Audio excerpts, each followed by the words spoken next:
মুসলমান, তোমাদের দুর্বলতার কারণ সরঞ্জামের ঘাটতি নয়, তোমাদের দুর্বলতার কারণ তোপ কামান গোলা বারুদের ঘাটতি নয়, তোমাদের দুর্বলতার কারণ প্রশিক্ষণ প্রাপ্ত সৈন্যবাহিনীর ঘাটতিও নয়, তোমাদের দুর্বলতার কারণ সায়েন্স টেকনোলজি সম্পর্কে অজ্ঞতাও নয়, তোমাদের দুর্বলতার কারণ ধন সম্পদ সোনা রূপাও নয়, তোমাদের দুর্বলতার কারণ ঈমান, তোমাদের দুর্বলতার কারণ ইয়াকিন, তোমাদের দুর্বলতার কারণ একতা, তোমাদের দুর্বলতার কারণ ঐক্যের শূন্যতা।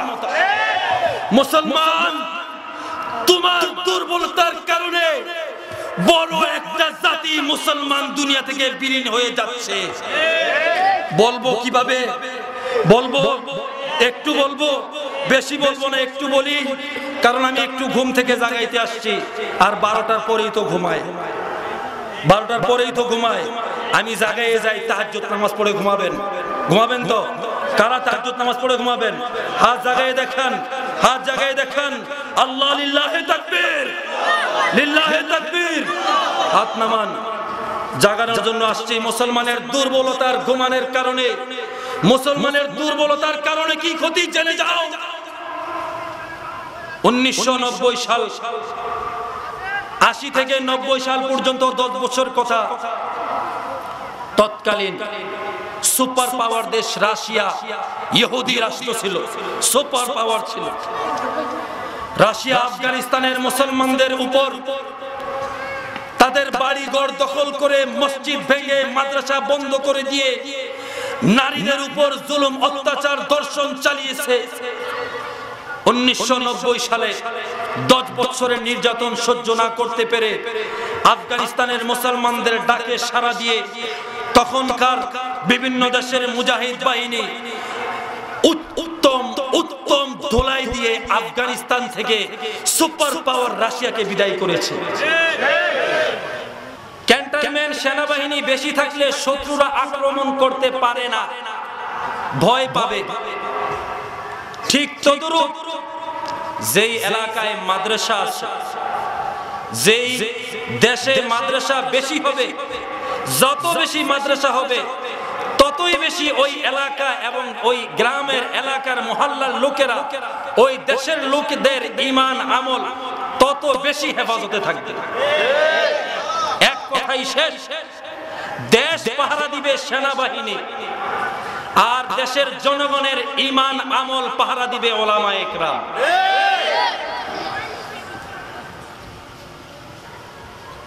তাই এই মাহফিলের ব্যবস্থা আল্লাহ পাক কিছু লোকদের ওসিলায়, তাদের সহযোগিতায় হয়েছে। এই মাহফিল আমাদের জন্য প্রয়োজন, এটা আমাদের নাজাতের ওসিলা। এই যে ঠিক বলেন, তাকবীর দিলেন, এই কণ্ঠ, এই আওয়াজ কে দিছেন? এই যে জমিনে বসছেন, এই জমিন দুনিয়া সৃষ্টি হওয়ার আগে পানি ছিল, এর মধ্যে ভূমি কে তৈরি করেছেন? আকাশ কে সৃষ্টি করছেন? আপনার রিজিকের ব্যবস্থা কে করে? আপনি অসুস্থ হলে সুস্থতা কে দান করে? আপনার পেরেশানি কে দূর করে? সবই তো আল্লাহ করলেন। তো আমি আল্লাহর জন্য কি করলাম? ये ज़मीं मेरे लिए है, आसमां मेरे लिए, ये ज़मीं मेरे लिए है, आसमां मेरे लिए, और है मसरूफ़ खिदमत कुल जहां मेरे लिए, और है मसरूफ़ खिदमत कुल जहां मेरे लिए। जमीन আল্লাহ আমার জন্য বানাইলেন, আসমান আমার জন্য বানাইলেন, সব কিছু আমার জন্য বানাইলেন, কিন্তু আমি আল্লাহর জন্য কি করলাম? আমি আমার চলাফেরায় আল্লাহর হুকুম মানি না, ঘুমানোর সময় আল্লাহর হুকুম অনুযায়ী ঘুমাই না, দৈনন্দিন জীবনের মধ্যে নবীর সুন্নাত নাই। সব কিছু আমাকে আল্লাহই দেন, কিন্তু আমি আল্লাহর জন্য কি করলাম? আফসোস। আল্লাহ পাক আসমান, জমিন, গাছপালা, চন্দ্র, তারা এবং ফেরেশতাদেরকে সৃষ্টি করলেন। ফেরেশতাদেরকে সৃষ্টি করার পরে আল্লাহ রাব্বুল আলামিন হযরত আদম আলাইহিস সালামকে সৃষ্টি করলেন। আদম আলাইহিস সালামকে সৃষ্টি করার পরে খেলাফতের মুকুট, শাসনের মুকুট হযরত আদমের মাথায় পরিধান করাইয়া দিলেন। বিশ্ববিখ্যাত মুফাসসিরে কুরআন আল্লামা সৈয়দ মাহমুদ আলুসি আল বাগদাদি রাহমাতুল্লাহ আলাইহি খলিফা শব্দের অর্থ তার তাৎপর্য বর্ণনা করতে যায় তিনি বলেন, ওয়া ইন্নাহু খলিফাতুল্লাহি ফিল আরদ ওয়া কাযা কুল্লু নাবিয়্যিন ইস্তাখলাফাহুম। আদম আলাইহিস সালামকে আল্লাহ রাব্বুল আলামিন ভূমি তৈরি করার পরে আদমকে জমিনের মধ্যে খলিফা হিসেবে দুনিয়ার মধ্যে পাঠাইলেন। আদম জমিনের মধ্যে একজন শাসক ছিল। এভাবে আদমের পরে অন্যান্য সকল নবীরা আদমের মতো আল্লাহর জমিনের মধ্যে শাসক ছিলেন। ইমাম জালালউদ্দিন সুয়ুতি রাহমাতুল্লাহ আলাইহি তার প্রসিদ্ধ তাফসীরের কিতাবের মধ্যে দুররে মনসুর নামক কিতাবের মধ্যে একটি হাদিস বর্ণনা করেন। হাদিসটি হলো আন আবি হুরায়রা রাদিয়াল্লাহু তাআলা আনহু قال قال رسول الله صلى الله عليه وسلم نزل بالهند। হযরত আবু হুরায়রা বলেন আল্লাহর নবী মুহাম্মদ সাল্লাল্লাহু আলাইহি ওয়াসাল্লাম জমি তৈরি করার পরে এই জমিনের বুকে হযরত আদমকে অবতরণ করলেন। আল্লাহ রাব্বুল আলামিন আদমকে কোথাও মদিনায় না, ফিলিস্তিনে না, আমাদের পাশের দেশ হিন্দের মধ্যে অবতরণ করলেন। বলেন আলহামদুলিল্লাহ। হিন্দের মধ্যে অবতরণ করার পরে ফাস্তাওহাশা আদম, আদম নিজকে একা একই নিঃসঙ্গতা অনুভব করলেন। ফানাজালা জিবরাইল, আল্লাহ জিবরাইলকে জমিনের বুকে পাঠাইলেন। ফানাদা বিল আযান, জিবরাইল জমিনের বুকে এসে সর্বপ্রথম আল্লাহর নামে আযান দিয়ে দিলেন। জিবরাইল আযান দিলেন আল্লাহু আকবার, আল্লাহু আকবার, আশহাদু আল্লা ইলাহা ইল্লাল্লাহ মাররাতাইন, দুইবার বললেন। তারপরে আবার বললেন ওয়া আশহাদু আন্না মুহাম্মাদান আবদুহু ওয়া রাসূলুহু মাররাতাইন, এও দুইবার বললেন। ফাকালা আদম, আদম বললেন ভাই জিবরাইল আপনি আযানের মধ্যে, আপনি তাকবীরগুলির মধ্যে মুহাম্মদের নাম নিলেন, এই মুহাম্মদটাকে আমি জানতে চাই। ফাকালা হাযা আখির ওয়ালাদিকা মিনাল আম্বিয়া, ওগো আল্লাহর নবী আদম শুনুন, আপনার সন্তানদের মধ্যে অনেকেই নবী হবে, তবে নবীদের মধ্যে সর্বশেষ নবী যিনি হবেন তার নাম হবে মুহাম্মদ। এই মুহাম্মদ সাল্লাল্লাহু আলাইহি সাল্লামকে দুনিয়ার মধ্যে পাঠাইলেন। আল্লাহ নবী যতদিন দুনিয়ার মধ্যে ছিলেন ততদিন উম্মতের জন্য কাঁদছেন। আবার যখন দুনিয়া থেকে বিদায় নেয় মৃত্যুর সময় উম্মতের জন্য কাঁদলেন। আল্লাহর নবী মুহাম্মদ সাল্লাল্লাহু আলাইহি ওয়াসাল্লামের মৃত্যুর সময়ের ঘটনা, জিবরাইল নবীর কাছে আসলেন, সালাম দিলেন। সালাম দিয়ে বললেন ইয়া রাসূলুল্লাহ, ইয়া হাবিবাল্লাহ, আজ আমার সাথে এমন একজন ফেরেশতা এসেছে যেই ফেরেশতা ইতিপূর্বে কখনো আপনার কাছে আসে নাই। ইয়া রাসূলুল্লাহ, ইয়া হাবিবাল্লাহ, আপনি যদি অনুমতি দেন ফেরেশতা আপনার ঘরে প্রবেশ করবে। আল্লাহর নবী অনুমতি দিলেন। অনুমতি পাওয়ার পরে ফেরেশতা ঘরের মধ্যে প্রবেশ করলো। ফেরেশতার নাম কি? কিনা মালাকুল মউত আজরাইল। ফেরেশতা ঘরের মধ্যে প্রবেশ করে সালাম দিলেন, আসসালামু আলাইকুম ইয়া রাসূলুল্লাহ। আল্লাহর নবী সালামের উত্তর দিলেন। ফেরেশতা সালাম দিয়ে আদবের সহিত নবীর সামনে বসলেন। সালাম দিয়ে বললেন ইয়া রাসূলুল্লাহ, ইয়া হাবিবাল্লাহ, আমি দুনিয়া সৃষ্টি হওয়ার পরে অনেকবার দুনিয়ার মধ্যে এসেছি, আমি কখনো কাউকে সালাম দেই নাই, কারো বাড়িতে প্রবেশ করার সময় আমি কারো কাছ থেকে অনুমতি চাই নাই। কিয়ামত পর্যন্ত আমি মালাকুল মউত কারো কাছে অনুমতি চাবো না। ইয়া রাসূলুল্লাহ, আপনি খাস, আপনি একমাত্র ওই ব্যক্তি, আল্লাহ আমাকে পাঠিয়েছেন আর বলেছেন আমার হাবিবের কাছে যাও, আমার হাবিবকে আদবের সহিত সালাম দিয়ে নবীর কাছে অনুমতি নিও। আমার নবী আমার বন্ধু যদি অনুমতি দেয়, তার অনুমতি নিয়ে তাহলে আমার বন্ধুর রূহ কবজ করিও। ইয়া রাসূলুল্লাহ, ইয়া হাবিবাল্লাহ, আপনি যদি আমাকে অনুমতি দেন আমি আপনার রূহ কবজ করব, আর আপনি যদি অনুমতি না দেন আমি আবার পুনরায় ফিরে যাব। আল্লাহর নবী জিবরাইলের দিকে তাকাইলেন। দুইজন ফেরেশতা না, একজন আজরাইল আরেকজন জিবরাইল। আল্লাহর নবী জিবরাইলের দিকে তাকাইলেন। জিবরাইল বললেন, ইয়া রাসূলুল্লাহ, ইয়া হাবিবাল্লাহ, আল্লাহ রাব্বুল আলামিন জান্নাতকে সুসজ্জিত করেছেন। আল্লাহ রাব্বুল আলামিন আপনার সাক্ষাৎ করার জন্য, আপনার দিদার লাভ করার জন্য অপেক্ষায় আছেন। সুবহানাল্লাহ। ইয়া রাসূলুল্লাহ, ইয়া হাবিবাল্লাহ, চলুন, অনুমতি দিলে রূহ কবজ করবে, আল্লাহর সাথে সাক্ষাৎ হবে। নবী কিছুক্ষণ চুপ থেকে চোখ দিয়ে পানি পড়তেছে, কান্নাকাটি করতেছে। জিবরাইলকে বলল, ভাই জিবরাইল, আপনি আমাকে জান্নাতের সুসংবাদ দিয়েছেন, আমার কাছে আনন্দ লাগছে না, কারণ আমি একটা বিষয়ে অনেক পেরেশান। জিবরাইল বলল, ইয়া রাসূলুল্লাহ, আপনার পেরেশানি আল্লাহ দেখতে পারে না, আপনার পেরেশানি কি বলুন। আল্লাহ নবী বললেন, ভাই জিবরাইল, যতদিন দুনিয়ার বুকে ছিলাম ততদিন আমার উম্মত ইতিম ছিল না, উম্মতের গার্ডিয়ান আমি ছিলাম। মাল্লি উম্মতি মিন বাদি, জিবরাইল আমাকে বলো আমি দুনিয়া থেকে চলে যাওয়ার পরে আমার উম্মতের দায়িত্ব কে নিবে? জিবরাইল আল্লাহর কাছ থেকে ওহীর মাধ্যমে জেনে আবার নবীকে সংবাদ দিলেন, ইয়া রাসূলুল্লাহ, ইয়া হাবিবাল্লাহ, আপনি দুনিয়া থেকে চলে যাওয়ার পরে আপনার উম্মত ইতিম হবে না। আল্লাহ রাব্বুল আলামিন সুসংবাদ দিয়ে জানিয়ে দিলেন, আপনার উম্মতের দায়িত্ব আল্লাহ নিজেই গ্রহণ করে নিলেন। শুধু তাই নয়, আরেকটা সুসংবাদ আপনি নিয়ে নেন।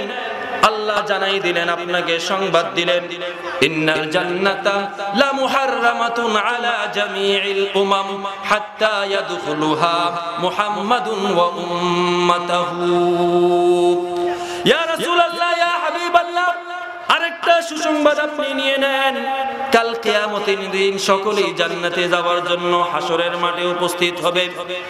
আল্লাহ বললেন, আল্লাহ জানাই দিলেন, যেই পর্যন্ত আপনি মুহাম্মদ এবং আপনার উম্মত জান্নাতে প্রবেশ করবে না, ওই পর্যন্ত সমস্ত নবীদের জান্নাতে যাওয়া হারাম। नहीं दो जहां में मिसाले मुहम्मद, जमाले खुदा है कमाले मुहम्मद। अल्लाह अकबर। नहीं दो जहां में मिसाले मुहम्मद, कमाले खुदा है जमाले मुहम्मद। আল্লাহ সেই উম্মত হযরত ফজল বিন আব্বাস রাদিয়াল্লাহু তাআলা আনহু, রাসূলের চাচাতো ভাই, তিনি বললেন, আমি রাসূলের ইন্তেকালের পরে রাসূলের দেহ মোবারক রওজায় রাখার জন্য আমি রওজায় নামলাম, কবরে নামলাম। নামার পরে আল্লাহর নবীর দেহ আমি কবরে রাখার সাথে সাথে আমি দেখলাম আল্লাহর নবীর দুই ঠোঁট নড়াচড়া করতেছে। ফজল বিন আব্বাস বলেন, আল্লাহর নবীর দুই ঠোঁট নড়াচড়া অবস্থায় দেখে আমি তার মুখের কাছে আমার কান নিলাম। আমি দেখলাম, শুনলাম আল্লাহর নবীর ঠোঁট দিয়ে বের হইতেছে, রব্বি উম্মতি রব্বি উম্মতি রব্বি উম্মতি। আল্লাহর নবী দুনিয়ায় থাকা অবস্থায় উম্মতের ফিকির করেছেন, দুনিয়া থেকে চলে যাওয়ার সময় উম্মতের ফিকির করেছেন, এখনো রওজার মধ্যে রব্বি উম্মতি উম্মতি বলে ডাকতেছেন।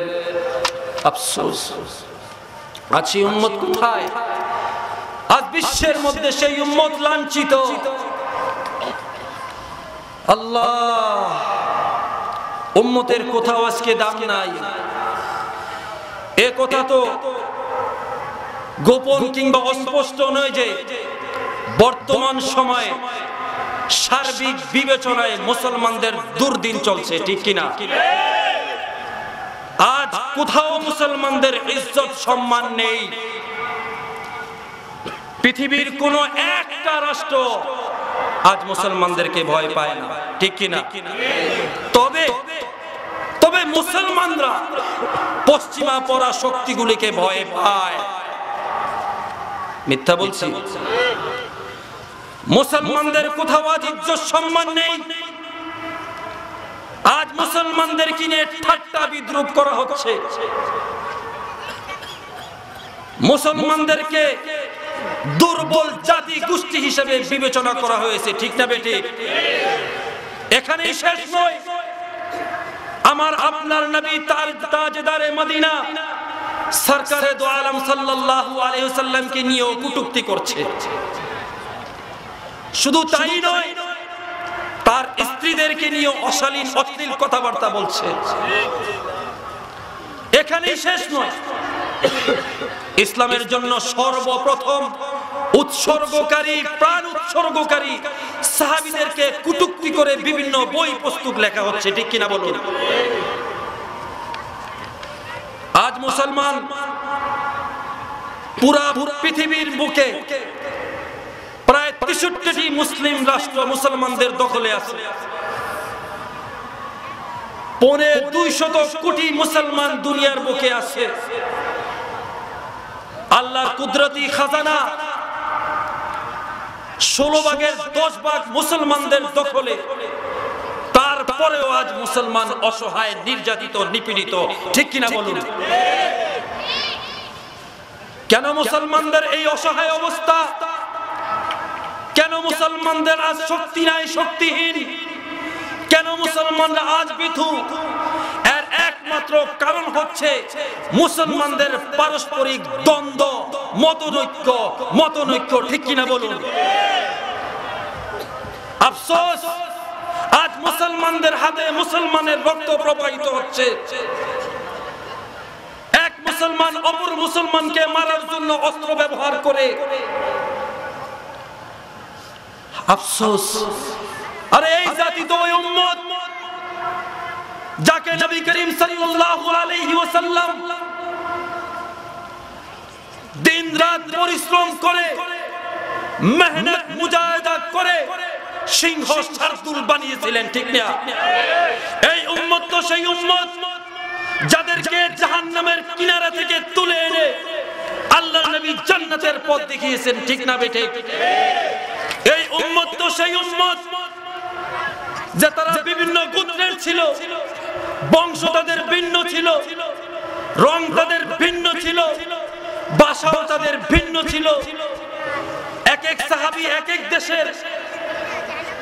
তাদের মধ্যে আবু বকরের মতো ব্যবসায়ী ধনীও ছিল, তাদের মধ্যে আবু হুরায়রার মতো গরিবও ছিল, তাদের মধ্যে বিলালে হাবশির মতো গোলামও ছিল, তাদের মধ্যে ওসমান গনির মতো কোটিপতিও ছিল, তাদের মধ্যে প্রবাসী সালমান ফার্সিও ছিল। যে যেই গোত্রেরই থাকুক না কেন, যে যেই দেশেরই থাকুক না কেন, তবে আল্লাহর নবী তাদের মধ্যে মিল মোহাব্বত তৈরি করে একতার সেতু গড়ে তুলে দিয়েছিলেন, ঠিক না বেঠিক?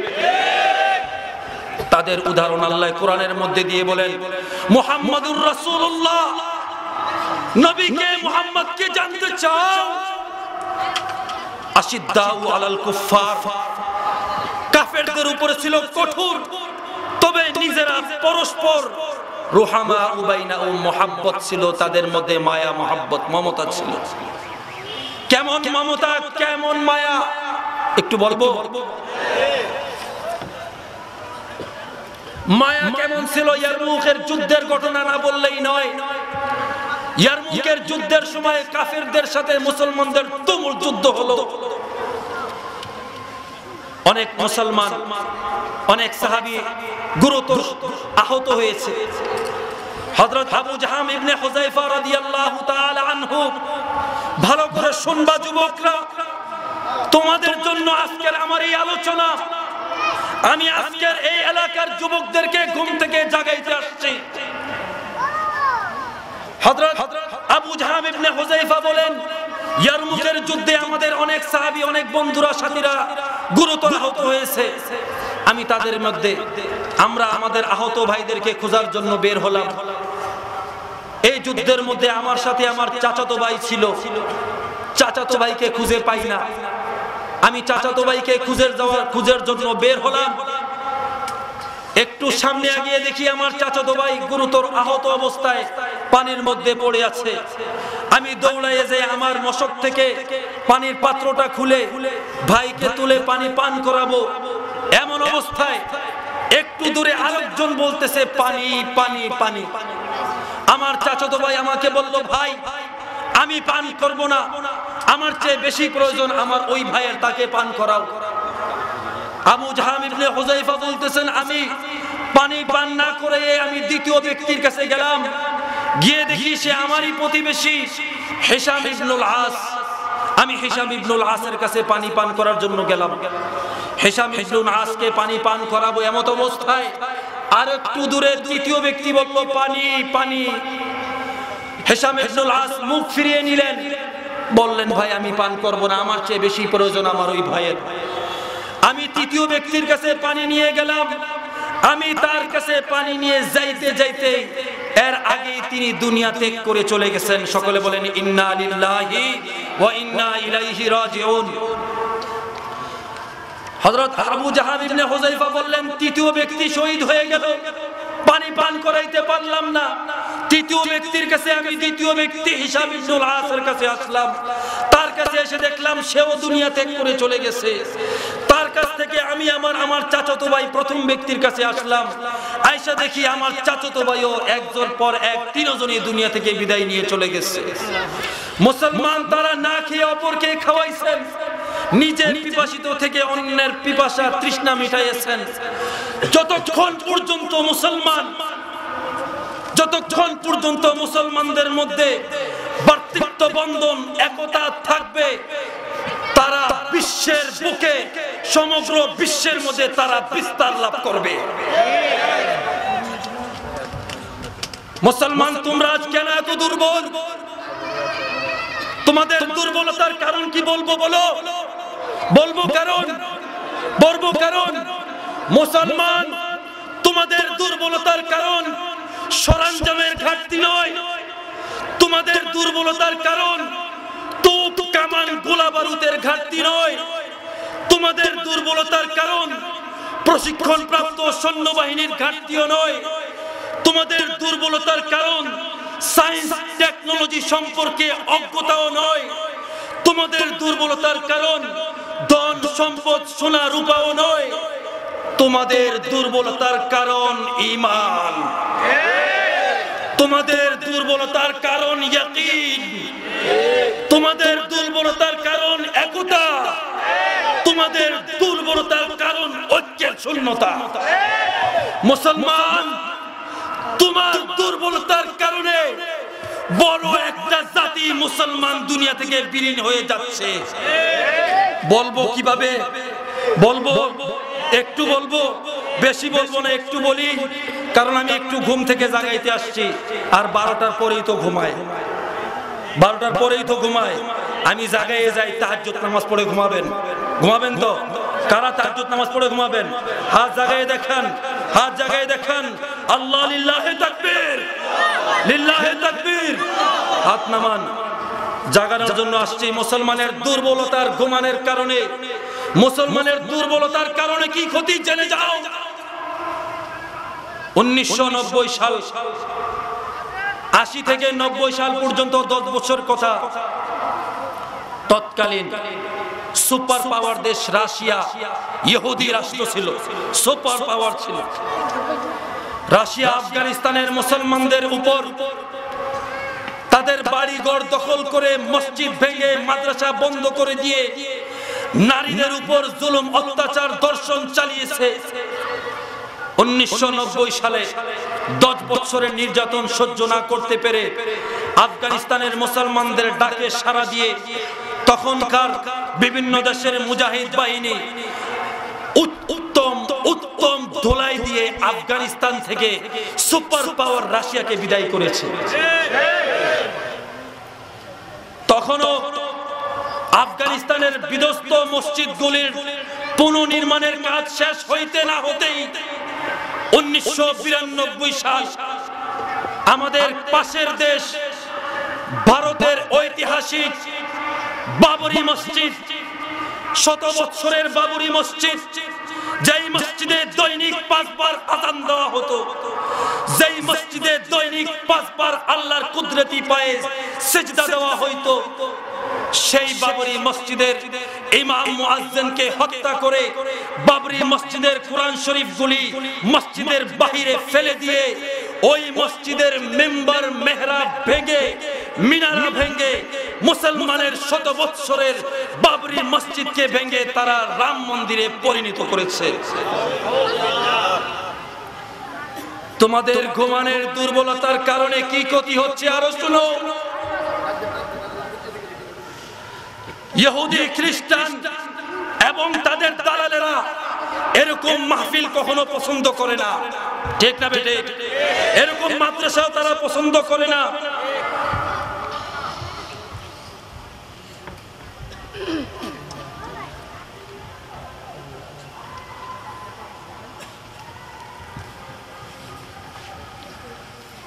সজাগ আছেন তো?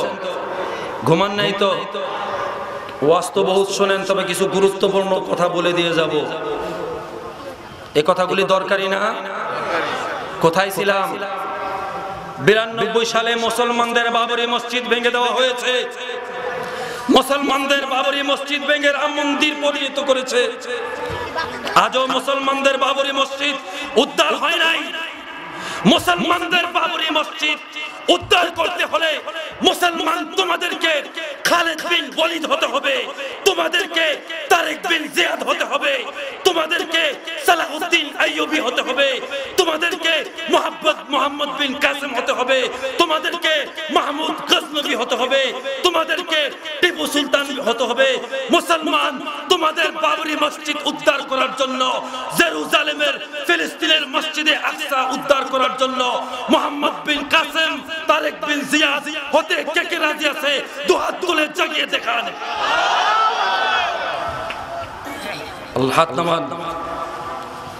বলছিলাম মুসলমানদের বাবরি মসজিদ দখলে চলে গেছে। তারা মাদ্রাসা পছন্দ করে না বিধায় এরকম একটা মজলিস ছিল আফগানিস্তানে 1 বছর আগের কথা। আজকে এখানে 4 জন হাফেজে কোরআনকে পাগড়ি দেওয়া হয়েছে। এটা মুসলমানদের জন্য ভাগ্য রক্ষা না? এটা মুসলমানদের জন্য ভাগ্য না? এটা ভালো না মন্দ? মুসলমানদের সংবিধান কোরআনকে হেফজ করার কারণে পাগড়ি দেওয়া হয়েছে 4 জনের। এই এলাকার লোকজন ধন্যবাদ, আলহামদুলিল্লাহ। মুসলমান 1 বছর আগে এরকম ভাবে আফগানিস্তানের মধ্যে 103 জন হাফেজে কোরআন দিনের পর দিন মেহনত করে রাতের 3টা-4টার দিকে ঘুম ভেঙে ঘুম থেকে উঠে তারা কোরআন মুখস্থ করেছে। এই হাফেজে কোরআনরা আনন্দ ফুর্তি, তাদের মা বাবারা উপস্থিত ছিল, তাদের আত্মীয় স্বজনরা উপস্থিত ছিল। এরকম মাহফিলের মধ্যে, দস্তারবন্দি পাগড়ি প্রদান মাহফিলের মধ্যে আকাশ দিয়ে এসে আফগানিস্তানে ওই নেটো আমেরিকার বাহিনী হাফেজে কোরআনদের উপরে বোম নিক্ষেপ করে 103 জন হাফেজকে শহীদ করেছে। জোরে বলেন নাউজুবিল্লাহ। তারা মুসলমানদেরকে পছন্দ করে না, তারা মুসলমান দেখতে চায় না, ঠিক কিনা বলুন? মুসলমান গরুর গোশত খাওয়ার কারণে ভারতের মধ্যে একটা পরিবার আমার বোনকে ঘর থেকে বের করছে, বুড়া বাবাকে ঘর থেকে বের করছে, যুবতী বোনকে ঘর থেকে বের করছে। গোশত খাওয়ার কারণে একটা পরিবারকে প্রকাশ্যে উলঙ্গ করে মুসলমানকে লাঞ্ছিত করেছে। বলেন আস্তাগফিরুল্লাহ। বর্তমান কাশ্মীরের অবস্থা দেখুন, কাশ্মীরের বোনদের অবস্থা দেখুন। দূরে যাব না, কাশ্মীরের মধ্যে যুবতীদেরকে ঘর থেকে বের করে আনে, বুড়ার প্রতিবাদ জানালে বুড়ার দাড়ি ধরে টেনে তাকে মাটির মধ্যে বুট দিয়ে লাথি মারে আর বলে, বুড়ে बुला अपने मुसलमान भाइयों को देखता हूँ आज तुम्हें और तेरे बेटियों को कौन बचाता है ओई बुला मुसलमान कालिमा ওরা বুলা দেখি তোরে এবং তোর মেয়েদেরকে আমাদের হাত থেকে কে বাঁচায় ডাক দে দেখি তোর মুসলমানরা আসে কিনা একটি কাশ্মীরি বোনের আমেরিকার মধ্যে ভোট বসছে লন্ডনে ভোট বসছে কোথায় ভোট বসছে ডাক্তারদের ভোট ডাক্তাররা ভোট বসছে একটা কুকুর আর একটা মেয়ে কুকুর দিয়ে মেয়েটাকে ধর্ষণ করাইল এই মেয়ের পেট থেকে কুকুরের বাচ্চা হয় না মানুষের বাচ্চা জন্ম নেয় চেহারাটা কুকুরের হয় না মানুষের হয় ভোট বসছে লন্ডনে কোথায় ভোট বসছে কোথায় লন্ডনে ভোট বসছে লন্ডনের মধ্যে ভোট বসছে তারা সিদ্ধান্ত নিল যে কোনো পরিবারের মেয়ে তো আনা যাবে না কেউ রাজি হবে না তখন তারা মানচিত্র খুঁজে বের করে দেখলো দীর্ঘ ৪৭ বছরের পর থেকে এই পর্যন্ত কাশ্মীর হলো ইন্ডিয়ানদের দখলে হিন্দুরা কাশ্মীরকে শাসন করে জম্মু কাশ্মীর তারা কাশ্মীরে আসছে তারা জানে কাশ্মীরের মুসলিম পরিবার থেকে একটা মেয়েকে নিলে কেউ প্রতিবাদ করবে না কারণ পাকিস্তানের হাতে এটা না এটা এই দেশ শাসন করে ইন্ডিয়া এইজন্য মুসলমান কাশ্মীরে আসছে ওই ডাক্তারদের ভোট বসে তারা কাশ্মীরে আসছে তাদের প্রতিনিধি দল মুসলমান পরিবার থেকে বোরখা পরা একটি মেয়েকে জোর করে ধরে নিয়ে আসা এই মুসলমান বোনটাকে কুকুর দ্বারা দর্শন করাইছে মুসলমানের খুন এত সস্তা মুসলমানের রক্ত এত সস্তা আরে কিছুদিন আগে আমি দেখলাম বারবার কয়দিন পর ভিডিওতে দেখি মায়ানমারের একটা ছোট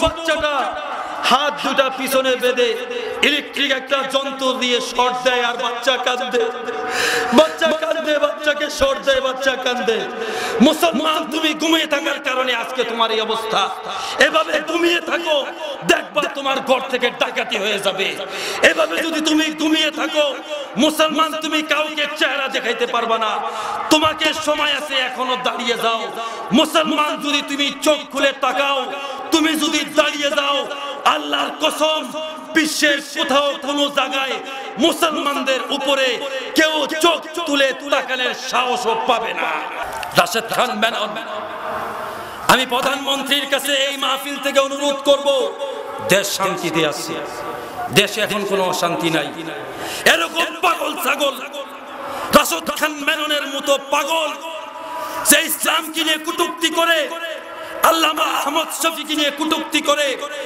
এরকম নাস্তিক মুরতাদকে বাংলাদেশের সংসদ ভবন থেকে ঘাড় ধরে বের করে দেন যদি এরকম পাগলদেরকে ছাঁটাই না করেন আল্লাহর কসম এই দেশের উলামা ইকরাম তাওহীদি জনতা যদি মাঠে আবার নামে তাহলে এরকম নাস্তিক মুরতাদদেরকে বাংলার বাহিরে নিক্ষেপ করে বঙ্গোসাগরের মধ্যে ডুবাইয়া মারবে